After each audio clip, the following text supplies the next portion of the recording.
Shadow Slave, written by Guiltythree, narrated by HueyToonz. This novel is available to read on Webnovel. The link is in the description below. Please support the official release. Chapter 1. Nightmare Begins. A frail-looking young man with pale skin and dark circles under his eyes was sitting on a rusty bench across from the police station. He was cradling a cup of coffee in his hands, not the cheap synthetic type slum rats like him had access to, but the real deal. This cup of plant-based coffee, usually available only to higher-ranking citizens, had cost most of his savings. But on this particular day, Sonny decided to pamper himself. After all, his life was coming to an end. Enjoying the warmth of the luxurious drink, he raised the cup and savored the aroma. Then, tentatively, he took a small sip and immediately grimaced. Ugh, so bitter. Giving the cup of coffee an intense look, Sonny sighed and forced himself to drink some more. Bitter or not, he was determined to get his money's worth. Taste buds be damned. I should have bought a piece of real meat instead. Who knew actual coffee is so disgusting? Well, it's gonna keep me awake at least. He stared into the distance, dozing off, and then slapped himself in the face to wake up. What a ripoff. Shaking his head and cursing, Sonny finished the coffee and stood up. Rich people living in this part of the city were rushing past the small park on their way to work, staring at him with strange expressions.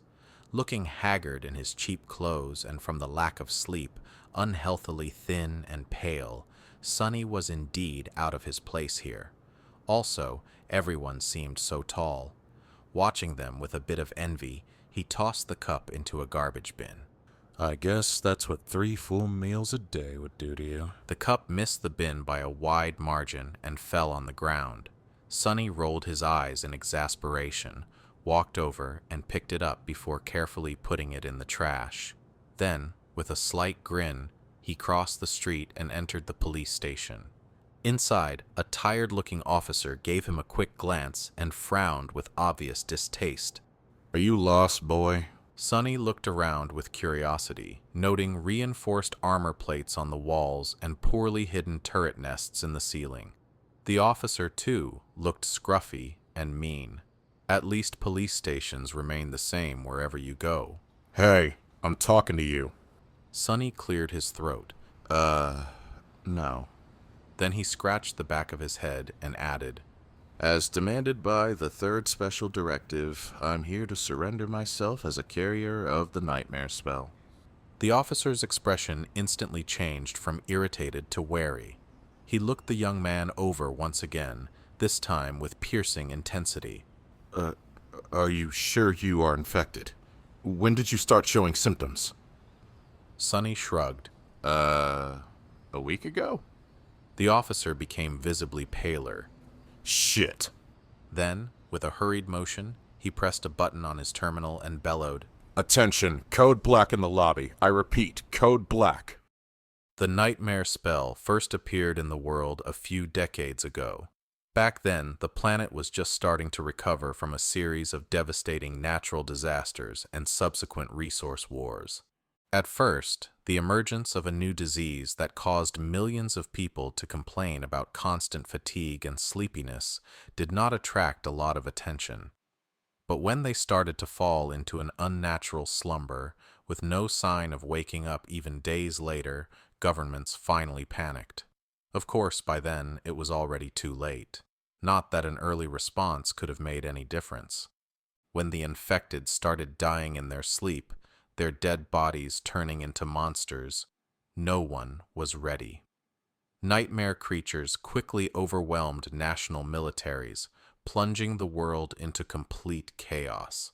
No one knew what the spell was, what powers it possessed, and how to fight it. In the end, it was the awakened, those who survived the first trials of the spell and came back alive, who put a stop to its rampage. Armed with miraculous abilities earned in their nightmares, they restored peace and created a semblance of a new order. Of course, it was only the first of the catastrophes brought upon by the spell, but as far as Sonny was concerned, none of it had anything to do with him. Not until a few days ago, that is, when he first started having trouble with staying awake. For an average person, being chosen by the spell was as much of a risk as an opportunity. Kids learned survival skills and fighting techniques in school, on the off chance of being infected. Well-to-do families hired private tutors to train their children in all sorts of martial arts. Those from the awakened clans even had access to powerful legacies, wielding inherited memories and echoes in their first visit to the dream realm. The richer your family was, the better your chances of surviving and becoming an awakened were. But for Sonny, who had no family to speak of and spent most of his time scrounging for food instead of going to school, being chosen by the spell presented no opportunity at all. To him, it was basically a death sentence. A few minutes later, Sonny was yawning while several policemen were busy putting him in restraints. Soon, he was fastened into a bulky chair that looked like a weird mix between a hospital bed and a torture device. The room they were in was situated in the basement of the police station, with thick armored walls and a formidable-looking vault door. Other officers were standing near the walls, with automatic rifles in their hands and grim expressions on their faces. Sonny did not particularly care about them. The only thing he could think about was how much he wanted to sleep. Finally, the vault door opened, and a gray-haired policeman walked in. He had a seasoned face and stern eyes, looking like someone who had seen a lot of terrible things in his life. After checking the restraints, the policeman glanced quickly on his wristwatch and then turned to Sonny. What's your name, kid? Sonny blinked a few times, trying to concentrate, then shifted uncomfortably. Sunless. The old policeman raised an eyebrow. Sunless? That's a strange name. Sonny tried to shrug, but found himself unable to move. What's so strange about it? At least I have a name. Back in the outskirts, not everyone even gets one. After another yawn, he added, It's because I was born during a solar eclipse. My mom had a poetic soul, you see. That's why he got this weird-ass name, and his little sister was called Rain. Back when she still lived with them, at least. Whether it was the result of poetic imagination or simple laziness, he did not know. The old policeman grunted. Do you want me to contact your family? Sonny simply shook his head. There's no one. Don't bother. For a second, there was a dark look on the policeman's face. Then his expression turned serious. All right. Sunless. How long can you stay awake? Not long. The policeman sighed. Then we don't have time for the full procedure. Try to resist as long as you can, and listen to me very carefully, okay? Not waiting for a response, he added, How much do you know about the nightmare spell? Sonny gave him a questioning look. As much as anyone, I guess, who doesn't know about the spell. Not the fancy stuff you see in dramas and hear in the propaganda broadcast. I mean, how much do you really know? That was a hard question to answer. Don't I just go into the dream realm, kill a few monsters to complete the first nightmare, receive magic powers, and become an awakened? The old policeman shook his head. Listen carefully. Once you fall asleep, you'll be transported inside your first nightmare. Nightmares are trials created by the spell. Once inside, you will meet monsters, sure, but you will also meet people. Remember, they are not real. They are just illusions conjured up to test you. How do you know? The policeman just stared at him. I mean, no one understands what the spell is and how it works, right? So how do you know that they're not real? You might have to kill them, kid. So do yourself a favor and just think about them as illusions. Oh. The old policeman waited for a second, then nodded and continued. A lot of things about the first nightmare depend on luck. Generally, it shouldn't be overwhelmingly hard. The situation you are in, the tools you have at your disposal, and the creatures you have to defeat should be within the range of your abilities. At least, after all, the spell sets up trials, not executions. You're a bit disadvantaged due to, well, your circumstances.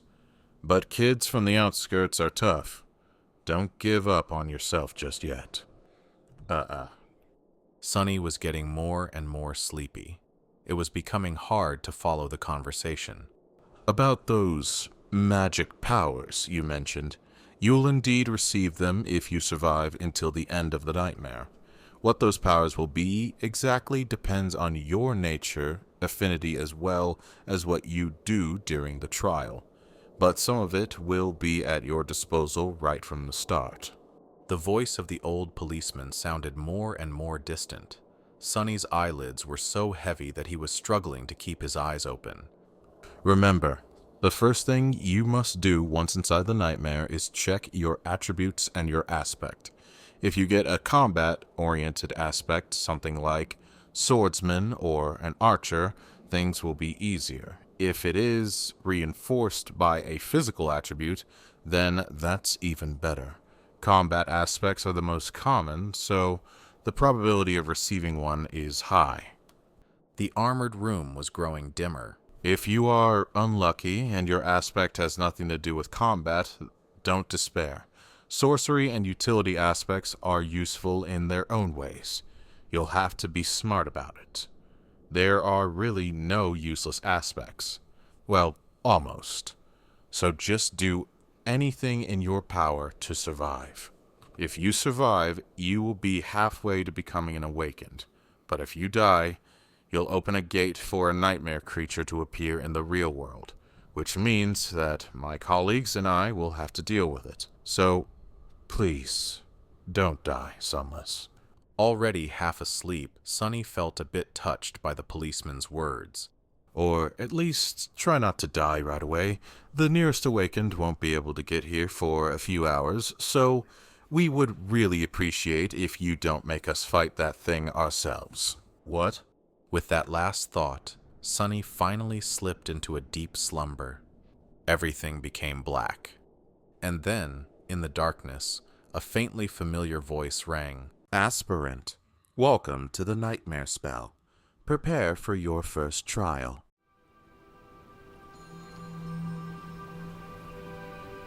And so this chapter comes to a close, but the story is far from over. Thank you for walking this path with me, my lore seekers. If this tale stirred your spirit, leave a like, share your thoughts or theories in the comments, and subscribe so you never miss the next story waiting in the shadows. Until we meet again, keep wandering and keep wondering.